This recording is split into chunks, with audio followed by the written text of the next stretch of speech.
bueno, pues es una pena porque, como digo, al haber roto relaciones, a nivel de inteligencia, a nivel de información, se han perdido oportunidades, digamos. Bueno, hay uno de los aspectos que es interesante decir, es que Siria ha sido suspendido de la Liga Árabe en el 2011, de la Organización de Cooperación Islámica en el 2012. Ahora les explicaré los motivos. Cuando hable de los actores regionales y de las agendas regionales, entenderán también por qué han sido excluidos tanto de la Liga Árabe como de la Organización de Cooperación Islámica. Bueno, hablaremos también de Irán y de Rusia, que son aliados estratégicos y aliados históricos, quiero decir, porque en esto de las relaciones internacionales la historia tiene también mucho que decir, ¿no? Otros países que actualmente mantienen, bueno, lo pueden ver ustedes, ¿no? Son China, Corea del Norte, Angola, Cuba, Venezuela. Todos estos países siguen manteniendo relaciones. Bueno, y entre los estados de la Liga Árabe, bueno, lógicamente mantiene buenas relaciones con Irak, aunque en el pasado esas relaciones no eran tan buenas. Con Egipto, como ustedes sabrán, bueno, Siria y Egipto, sus destinos estuvieron ligados muy poquitos años, pero formaron parte de un único país, ¿no? Argelia, con Argelia, Siria y Argelia se miran mutuamente y bueno, tiene una relación también histórica, ¿no? Tiene también que ver con que, y perdón, porque creo que, no sé si usted es francés, ¿no? ¿De dónde es usted? ¿Italiano? De Georgia. Ah, de Georgia. Ah, bueno. Me ha parecido entender mal el acento. Bueno, pues quiero decir, Argelia también ha sufrido la presencia francesa y en este sentido se sienten víctimas de ese pasado francés, ¿no? Bueno, Kuwait, Líbano, Omán, estos son los países con los que mantiene relaciones exteriores. Bueno, estamos llegando, como decía, bueno, estas fotos son fotos que he hecho con el móvil. Lógicamente, los periodistas, como usted bien ha dicho, no tenemos fácil nuestro trabajo. Pero bueno, quiero decir, estas son algunas de las fotos que he hecho con el móvil y muestran estas esquelas que uno ve cuando pasea por las calles, forman parte, digamos, de la decoración, junto con carteles del presidente Bashar al-Assad, de su padre, etc. Bueno, este es un resumen para que nos queden claras las ideas, ¿no? Estamos hablando de hechos complejos, diversos y con características únicas e intransferibles, ¿no? Es decir, hemos hablado de que hay una riqueza de matices, que no nos dejemos llevar por esa simplificación, por esa blanco y negro, por ese código binario con el que nos movemos los occidentales. O sea, que lo que hay detrás es mucho más complejo y poliédrico, ¿no?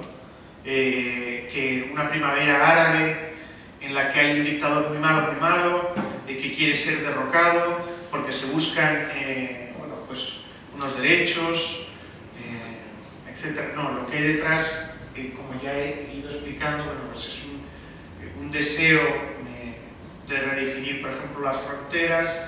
Hay intereses geopolíticos, económicos, militares, hay muchas causas, ¿no?, detrás de este conflicto. Bueno, he hablado también del papel que han jugado los medios y la propaganda. Una propaganda que nos ha vendido también con esa simplificación periodística, ideas muy sencillas que han calado en la opinión pública internacional. Quiero decir, el régimen también podría haber utilizado la propaganda, pero no lo ha hecho porque sabía que no tenía los recursos y la fuerza suficiente para poder competir, digamos, con los grandes conglomerados, con lo que llamamos mainstream, ¿no? Era francamente imposible, y entonces han trabajado más a nivel de público interno, y lo que ha habido es una actuación de potencias exteriores, distintas agendas, ¿no? Decía, regionales y globales.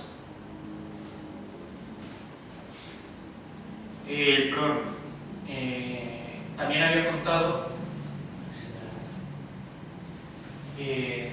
las causas, ¿no? Me he mencionado esa sequía, esa liberalización económica, ese agotamiento político, ¿no? Esas son las causas inmediatas, las que hacen que prenda la chispa.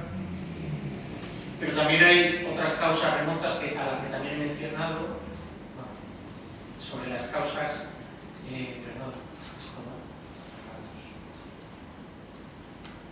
inmediatas. Aquí explico un poco esas causas inmediatas, ¿no? Corría el año 2011, 5 años de sequía que han precipitado un éxodo masivo de campesinos a las ciudades sirias. Esta masa empobrecida se hunde, hacinada en suburbios de ciudades cuya bonanza es inaccesible. La corrupción monopoliza las oportunidades de prosperar, y el descontento apuntala el rechazo social hacia una institucionalidad y gobernabilidad. Una institucionalidad y una gobernabilidad que está excesivamente dependiente de los aparatos de seguridad y de sus métodos. Protagoniza las protestas movimientos que actúan motivados por legítimas demandas en el ámbito económico, social, político, etc., pero que no tienen una capacidad de ofrecer una alternativa.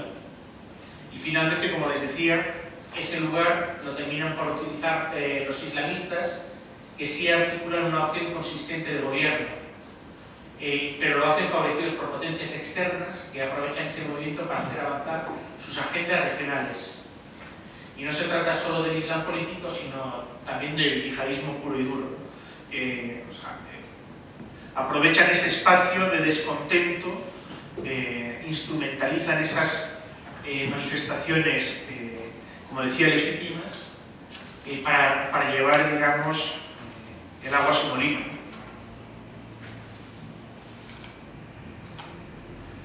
Las causas remotas, también he hecho mención a ello, son la hermandad musulmana, los hermanos musulmanes, que llevan periódicamente, o sea, esto es algo cíclico, llevan, los más mayores recordarán las revueltas de Hama, ¿no? que fueron pues aplastadas violentamente, pero bueno, previamente los hermanos musulmanes habían hecho una auténtica matanza de la minoría alauí, que es quien está en el gobierno. Y bueno, pues los hermanos musulmanes, la hermandad musulmana, cíclicamente va intentando imponerse y revertir, como decíamos, ese status quo, ese estado aconfesional y multiconfesional en el que todos parecen encontrarse a gusto, menos una minoría, ¿no? Una minoría, pero que es muy poderosa y que constantemente y recurrentemente ha presionado política y militarmente al Estado sirio para que se convierta, para que deje de ser un Estado confesional y se convierta en un Estado confesional islámico suní. Claro, ahora esto es importante que se quede con esta idea, un Estado confesional islámico suní, porque cuando veamos los actores entenderemos, ¿no?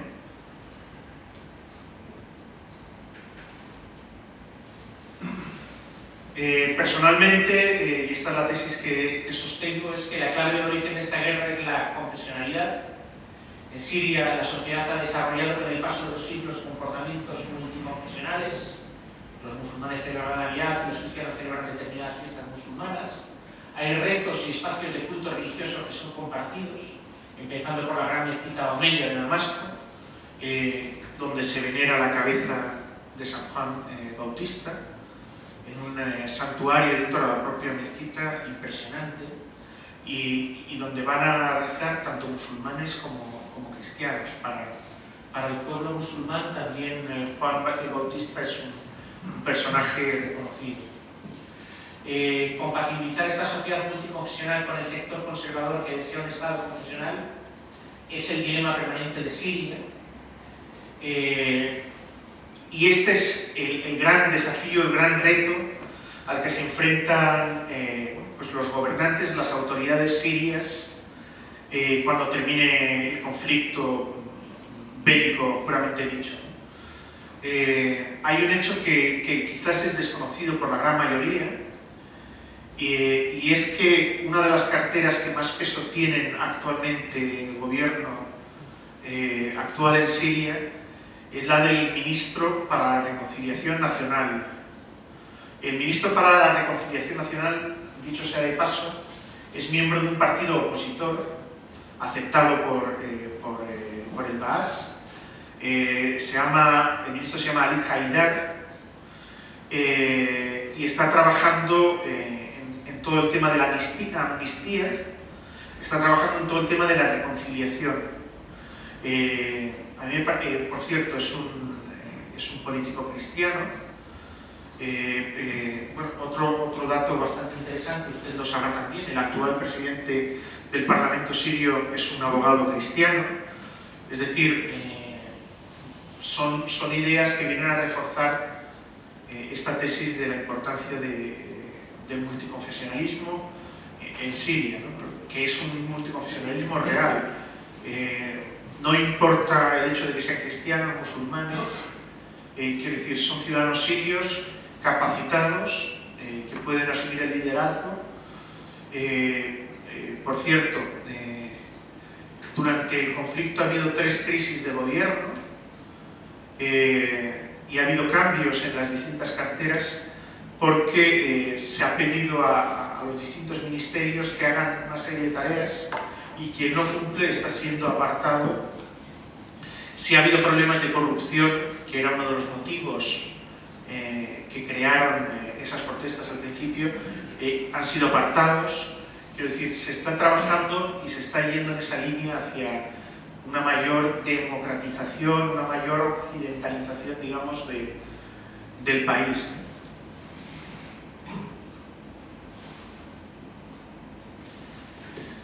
Bueno,